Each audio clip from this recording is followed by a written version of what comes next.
Hello friends, welcome to my channel a learning point. तो friends, आज हम करेंगे सूक्ष्म जीव चैप्टर का थर्ड लेसन प्लान, जिसका प्रकरण है सूक्ष्म जीवों का उपयोग। आज का प्रकरण है सूक्ष्म जीवों का उपयोग। तो वैसे ही हम सबसे पहले लिखते हैं कि पाठ्य योजना संख्या, जितना भी आपका पाठ्य योजना संख्या हो। फिर लिखते हैं विद्यालय का नाम, जिस भी विद्यालय में आप टीचिंग कराने जा रहे हैं उस विद्यालय का यहाँ नाम नोट कर देंगे। फिर लिखते हैं दिनांक, जिस दिन भी आपको ये लेसन प्लान पढ़ाना है उस दिन का यहाँ दिनांक लिखेंगे। जिस भी विषय का आपका लेसन प्लान है वो विषय का यहाँ लिखेंगे। फिर चक्र, यानी जितनी आप पीरियड यानी जितनी घंटे में आपको जिस घंटे में जाना है पढ़ाने वो यहाँ लिखेंगे। तीसरी, चौथी, पाँचवीं, सातवीं जो भी हो। कक्षा यहाँ लिखेंगे, जिस भी कक्षा का आपका प्रकरण है। ये प्रकरण है आपका 8 क्लास का। फिर प्रकरण लिखते हैं, ये हमारे लेसन प्लान का मुख्य चीज़ होता है जो हमारा प्रकरण होता है। तो आज का प्रकरण है सूक्ष्म जीवों का उपयोग। ये सूक्ष्म जीवों जो क्लास 8 का चैप्टर है उसका थर्ड लेसन प्लान है सूक्ष्म जीव। इसमें 4 लेसन प्लान टोटल हुए हैं जो सूक्ष्म जीव चैप्टर है उससे। फिर अवधि यहाँ लिखते हैं 40 मिनट। आप सभी इसका और भी जो सेकेंड पार्ट और फर्स्ट पार्ट है वो आप सभी मेरे चैनल पे जाके देख सकते हैं। फिर यहाँ लिखते हैं सामान्य उद्देश्य। इस विषय को पढ़ाने का, जीव विज्ञान विषय पढ़ाने का जो सामान्य उद्देश्य है वो क्या है। तो इसमें हम मिनिमम 4 से 5 और मैक्सिमम 10 लिखते हैं। तो शुरू करते हैं पहला से कि छात्रों में जीव विज्ञान विषय के प्रति रुचि उत्पन्न करना, छात्रों में वैज्ञानिक दृष्टिकोण का विकास करना, छात्रों में तर्क शक्ति विकसित करना, छात्रों में चित्रांकन कौशल का विकास करना, छात्रों के व्यक्तित्व का सर्वांगीण विकास करना, छात्रों को उत्तम स्वास्थ्य के महत्व के बारे में बताना, छात्रों को विशिष्ट अनुशासन प्रदान करना, छात्रों को जीव विज्ञान संबंधी तकनीकी का ज्ञान कराना, छात्रों में खोजपूर्ण आदतों का विकास करना और छात्रों को दैनिक जीवन में विज्ञान की उपयोगिता का महत्व बताना। ये हमारा हो गया 10 पॉइंट। अब आती है विशिष्ट उद्देश्य की बारी, यानी कि इस विषय को पढ़ाने का विशेष उद्देश्य क्या है, बच्चों में क्या हम चेंज करना चाहते हैं या फिर क्या लाना चाहते हैं। तो विद्यार्थी सूक्ष्म जीवों के उपयोग को समझकर व्याख्या कर सकेंगे। सेकेंड है छात्र सूक्ष्म जीवों का वर्गीकरण कर सकेंगे। और थर्ड है छात्र सूक्ष्म जीवों के ज्ञान को दैनिक जीवन में उपयोग से परिचित हो सकेंगे। ये जो हमारा 3 होता है जो विशिष्ट उद्देश्य, ये ज्ञानात्मक, बोधात्मक, कौशलात्मक ऐसे होता है, ज्ञान उपयोग वाला। ठीक है, ज्ञान उपयोग में भी हो सकता है। और फिर आती है सहायक सामग्री की बारी। तो सहायक सामग्री हम जो भी टीएलएम यूज़ कर रहे हैं वो हमें यहाँ लिखना है। तो मैंने यूज़ किया है सूक्ष्म जीवों का चित्र बना हुआ चार्ट पेपर, और पावरोटी ले सकते हैं, दही दिखा सकते हैं। तो मैं लास्ट में इसका टीएलएम का वीडियो आप सभी को प्रोवाइड करूँगी, मेरे चैनल पे आप सभी जाके देख लीजिएगा।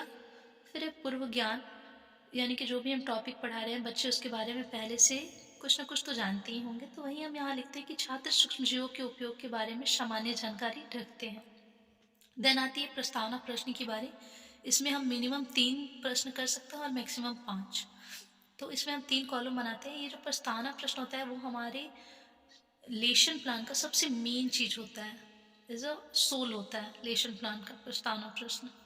तो इसमें 3 कॉलम बना के फर्स्ट में लिखते हैं क्रम संख्या, फिर छात्राध्यापिका या छात्राध्यापक क्रिया, फिर छात्र और छात्रा क्रिया।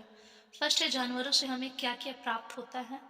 तो दूध, मांस, बच्चों द्वारा उत्तर मिलेगा। फिर सेकंड है दूध से हम क्या क्या बना सकते हैं। तो बच्चे बोलेंगे दही, मिठाई। फिर हम बोलेंगे कि दूध से दही जमने में किसका उपयोग किया जाता है। तो बच्चे यहाँ समस्यात्मक हो जाएंगे, नहीं बता पाएंगे। तो यही अब हमारा उद्देश्य कथन हो जाएगा कि छात्रों, आज हम लोग सूक्ष्म जीवों के उपयोग के बारे में विस्तार से पढ़ेंगे। यानी कि जो यहाँ बच्चे नहीं बता पाएंगे कि सूक्ष्म जीवों का उपयोग, तो फिर हम यही उद्देश्य कथन में लिखकर हम इसे पढ़ाएंगे बच्चों को, और यही हमारा प्रस्तुतिकरण होगा। देन हम प्रस्तुतिकरण में 3 कॉलम बना लेते हैं।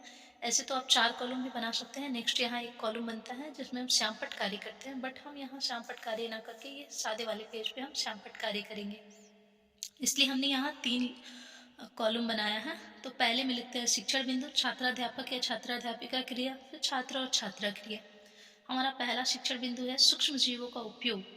तो पहला उपयोग है कि औषधीय उपयोग, और इसका हम स्पष्टीकरण करते हैं कि सूक्ष्म जीवों के उपयोग से बहुत सी प्रतिजैविक की गोली अथवा कैप्सूल बनाए जाते हैं। ये बीमारी पैदा करने वाले सूक्ष्म जीवों को नष्ट कर देती है अथवा उनकी वृद्धि को रोक देती है।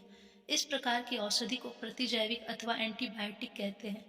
जीवाणु और कवक से बने कुछ प्रतिजैविक। और यहाँ पे हम छात्र छात्रा क्रिया में लिखते हैं छात्र ध्यानपूर्वक सुनेंगे तथा श्यामपट्ट पर लिखे गए शब्दों को अपनी नोटबुक में नोट करेंगे। अभी इसका स्पष्टीकरण और भी है। औषधियाँ, जैसे कि कौन कौन सी औषधियाँ बनाई जाती हैं, तो स्ट्रेप्टोमाइसिन, टेट्रासाइक्लिन और एरिथ्रोमाइसिन ये सामान्य रूप से उपयोग की जाने वाली प्रतिजैविक है। 1929 ईस्वी में अलेक्जेंडर फ्लेमिंग जीवाणु रोगों से बचाव हेतु खून से पेनिसिलिन बनाए। हैजा, क्षय रोग तथा हेपेटाइटिस जैसे अनेक बीमारियों को टीका का वैक्सीन तथा द्वारा रोका जा सकता है। 1798 में एडवर्ड जेनर ने चेचक के टीके की खोज की। पोलियो से बचाव के लिए पोलियो का टीका या पोलियो ड्रॉप दिया जाता है। चेचक के लिए चेचक का टीका लगाया जाता है। आजकल सूक्ष्मजीवों से टीके का उत्पाद बड़े स्तर पर किया जाता है। ये हमारा हो गया स्पष्टीकरण, और हम यहाँ छात्र विद्यार्थी क्रिया में यही लिख देंगे कि छात्र ध्यानपूर्वक सुनेंगे तथा समझेंगे। देन आती है इससे अब बोध प्रश्न करने की बारी। तो बोध प्रश्न में मैंने आप सभी को बताया और भी वीडियो में कि हाँ, 3 बोध प्रश्न करते हैं, जिसमें एक जो लास्ट वाला प्रश्न होता है वो विकासात्मक प्रश्न होता है, यानी कि जो भी हमें ये जो विकासात्मक प्रश्न होता है ये हमारे यहाँ जाके समस्यात्मक बन जाता है, और यही हम यहाँ पे सेकंड शिक्षा बिंदु में पढ़ाते हैं।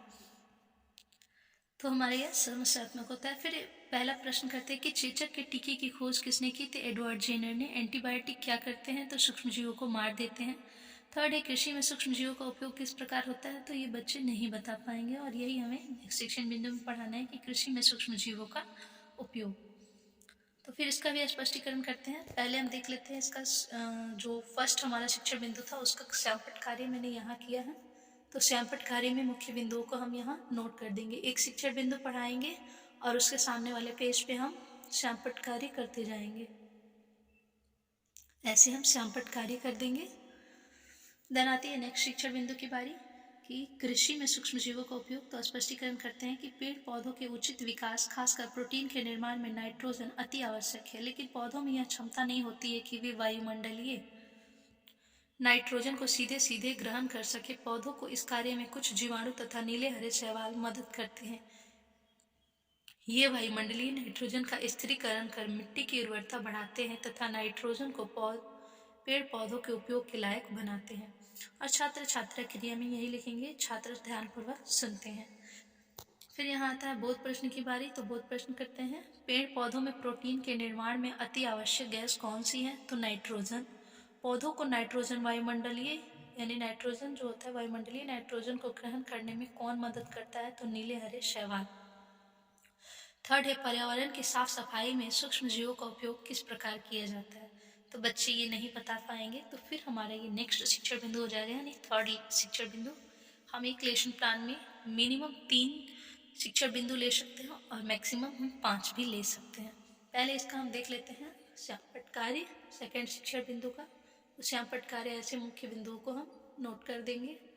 मैंने नोट किया है पेनिसिलिन की खोज, चेचक के टीके की खोज, चेचक, तो यहाँ हमने नोट कर दिया है। अब आती है थर्ड शिक्षण बिंदु। थर्ड शिक्षण बिंदु में है कि पर्यावरण की साफ सफाई में सूक्ष्म जीवों का उपयोग। स्पष्टीकरण करते हैं कि पर्यावरण में मौजूद बड़ी मात्रा में सड़े पौधे, मरे हुए जीव जो प्रदूषण फैलाते हैं और कई रोगों के कारण भी फैलते हैं। सूक्ष्म जीव मृत जैविक अपशिष्टों का अपघटन करके उन्हें सरल पदार्थों में परिवर्तित कर देते हैं।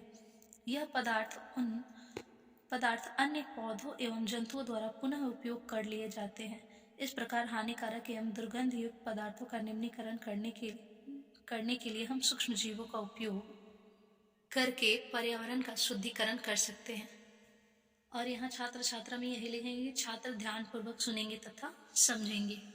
देन इसका हम थर्ड जो हमारा है उसका श्यामपट्ट कार्य हमने यहाँ किया है कि कृषि में सूक्ष्म जीवों का उपयोग भी होता है और पर्यावरण की साफ सफाई में सूक्ष्म जीवों का उपयोग। आप जो भी चाहें यहाँ श्यामपट्ट कार्य में अपने से नोट कर सकते हैं। देन हम यहाँ बोध प्रश्न करते हैं कि सूक्ष्म जीव अपशिष्ट पदार्थों पर क्रिया कर उन्हें किस में बदल देते हैं? तो सरल पदार्थों में। बीमारी यानी कि रोग किसके कारण होते हैं? तो सूक्ष्म जीवों के कारण। देन आती है यहाँ निरीक्षण कार्य। निरीक्षण कार्य में हम लिखते हैं कि छात्र श्यामपट्ट पर लिखे गए शब्दों को अपनी नोटबुक में लिखेंगे तथा छात्राध्यापक घूम घूम कर निरीक्षण करेंगे।